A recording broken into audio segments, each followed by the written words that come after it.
Umfana nami ke angazise ngalesimo esenzakala kaZulu.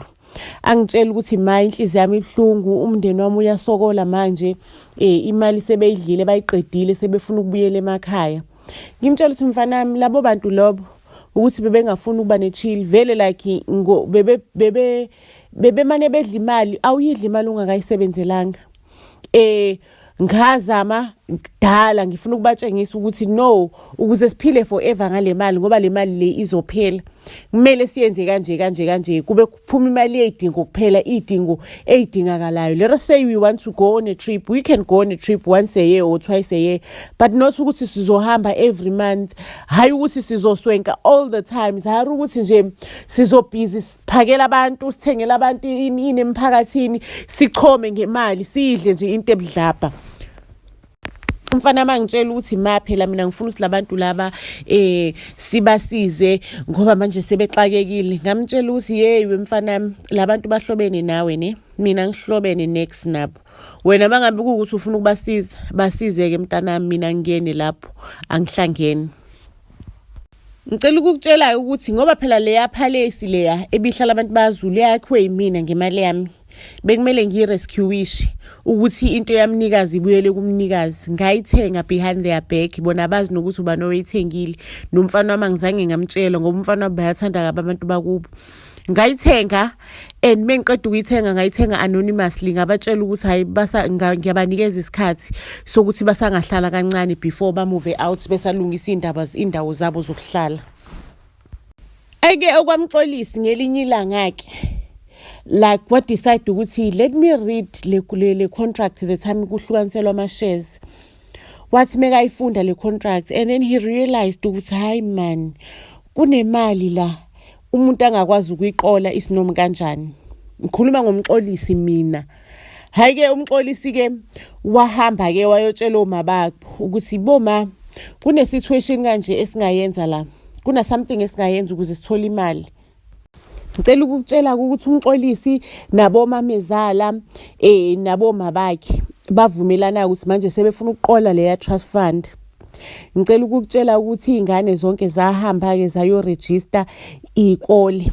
Zihamba zo register ezikoleni ezibizayo, ngisho nezingakafika etertiary zihamba zo register ezikoleni ezikhokhela o 200,000 ezikoleni ezifunda umntaka bani.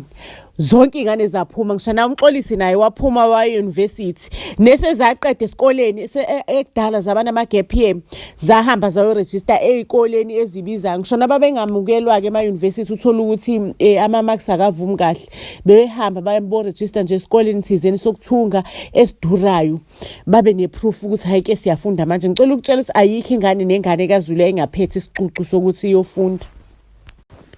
Bekuyimfundo nama school residents adurayo nama expenses adurayo. Bahamba ke bayongena kwi trust fund. Angisho uMaZulu yena uphumile le trust fund uthe nje bo lethi proof and then i trust fund iyokhokha. Bahambisa ama proof kabantwana bakaZulu kwi trust fund. Hayi ke bekuyizumbulu zemali. Bekuyizumbulu zemali ngoba umndeni wakaZulu ubufuna nje indlela yokuthi escape i poverty. Hayi ke bahamba ke bayoclaima umuntu obaclaimelayo bonke labantwana ubhuti omdala umxolisi phela uqhozas wefamily ngoba umamezala bekawuqhozas mase kuze emabhukwini ke seziyamshaya kuqhozas engena lo qhozas ke ogrunyiwe okumxolisi. Iyakhokha ke trust fund yize isegameni lika maZulu ne.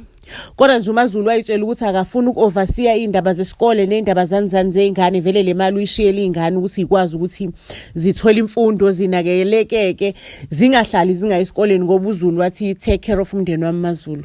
So bekafuna ukuthi abanikeze omabazo neingane zibe nemali ukuthi ithuthukise ikusasa lazo. As much as mina Masingwane bengingenandaba ukuthi kwenzakalani ngale trust fund, but ngabona isizumbulu semali pay out hayo nje same time imali eningi isizumbulu ngathi hayi man khona la there is no way ukuthi imali edlula imillion it's for ukufunda, it's for izikole. There is no such a thing. Ngathula ke kodwa nje ngathula ngacabanga ukuthi hayibo le trust fund ngoba isegameni lami the day investigator kuyoba umino senkingeni at the end of the day ukuthi ngenzile fraud kule trust fund. Okay, Ngalinda after a month ngathi singeke ngiyibuke le ndaba ukuthi labantu bayafunda bafundaphi mekwenze njani. Only to find ukuthi akunasikole ke la. Sekumele ukuthi umthetho ke uthatha indawo yawo ngefraud. Hake bekumele ke ngireport for investigation ukuthi ngicela ku-investigate.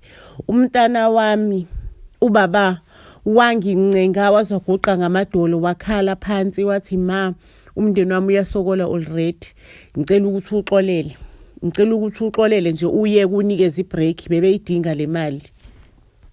Ake njengokucela kwengane yami ngabayeka kanjalo ngicela ukukutshela ukuthi kwalowo mali ke iyaphela ubhubhubhu bayibhubhuza bayidla fast bacabanga ukuthi bazophinde bazoshaya any fraud futhi bathi mebebuyela lapha efraudini a red button ukuthi no guys siniyekelile for the first time angesakwazi ukuniyekela for the second time. Ungasokoli umndeni wakaZulu kanje. Inhliziyo yami ibhlungu because isifiso sikaZulu ngizamile sangenzeka. Kodwa nami phela bese ngibusy sengithola uthando lusha. Bengisemathandweni amnandi. Nginolunye uswahla lensizwe solu involved empilweni yami. Belingithembisa nje ukuthi einsukwini ezingaki kungenzeka livele ekhaya. Iphela kanjalo ke indaba yethu isiyo lalibonene ezitorini ezilandelayo. Siyanthanda kakhulu okwamanje sicela nishare content yethu nisifollow kuona wonke ama social media platforms Facebook, Instagram, YouTube channel Buzz SA.